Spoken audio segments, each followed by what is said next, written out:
Vamos à conexão internacional do Plantão da Cidade?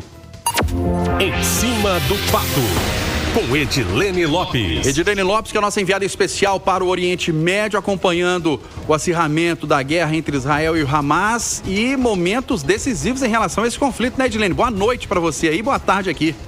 Boa tarde, Eustáquio Ramos, boa tarde aos ouvintes do Plantão da Cidade. Sim, entra numa nova fase, uma fase crucial, essa guerra entre o Hamas e o Estado israelense. Neste momento, a ocupação já está acontecendo, ou seja, o centro da faixa de Gaza está sendo tomado pelo exército israelense e, segundo o governo de Israel, está tudo preparado dentro da faixa de Gaza, uma estrutura hospitalar, inclusive, para que as pessoas migrem em massa dessa região que está sendo ocupada pelo exército depois de 2 anos de guerra e onde essas pessoas vão permanecer até que a situação seja resolvida. Ainda não há previsão de quando isso possa acontecer. Ao todo, 2,5 milhões de pessoas vivem na faixa de Gaza. Esse centro urbano, a cidade de Gaza, é apenas a região central e as pessoas que vivem nesse espaço, que é o último ponto a ser tomado pelo Estado israelense, pelo Exército de Israel, elas vão para um lugar que fica a cerca de 15 quilômetros, que é no litoral, e nesse local foram montados pelo governo de Israel acampamentos, tendas, onde essas pessoas vão viver provisoriamente até que a situação seja resolvida. O que significa resolvida?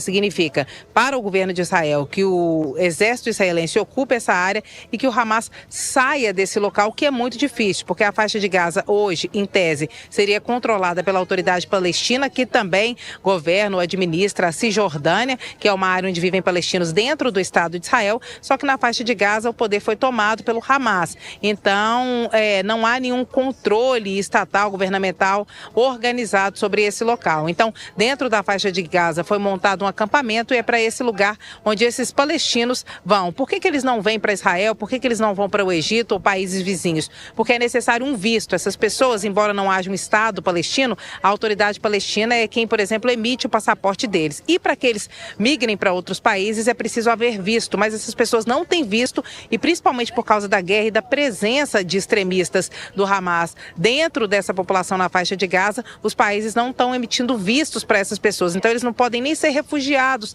em outros países, mesmo aqueles que não têm nada a ver com o Hamas. Então é uma situação muito complexa. Eles estão numa área de guerra onde é difícil chegar à ajuda humanitária. Segundo o Exército de Israel, eles enviam ajuda humanitária como comida, por exemplo, mas o Hamas toma esse material, essa alimentação e vendem caríssimo para aqueles que podem comprar.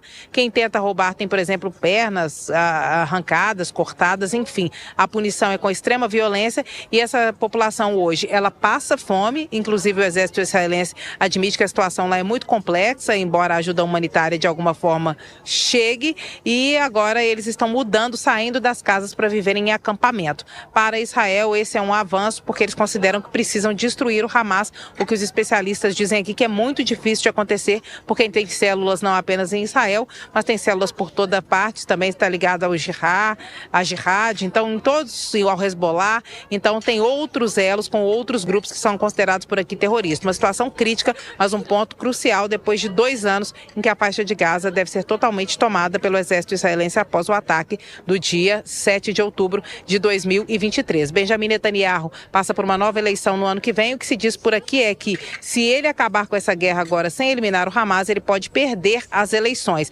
Então, por isso, a manutenção do conflito também seria de alguma forma benéfica do ponto de vista político para o governo de Israel. A população clama principalmente pela devolução dos reféns e o que o Estado de Israel avalia nesse momento é ter todos os reféns de volta, mas talvez não acabar com esse conflito, embora haja um acordo de cessar-fogo de 60 dias que está posto na mesa e que Israel ainda não respondeu. Porque o cessar-fogo ou acabar com a guerra significa não ter destruído Hamas depois do ataque de 7 de outubro e essa é uma cobrança que a população que vai votar no ano que vem faz por aqui em Israel. Eustáquio. Legal. Coluna Em Cima do Fato, Edilene Lopes, direto do Oriente.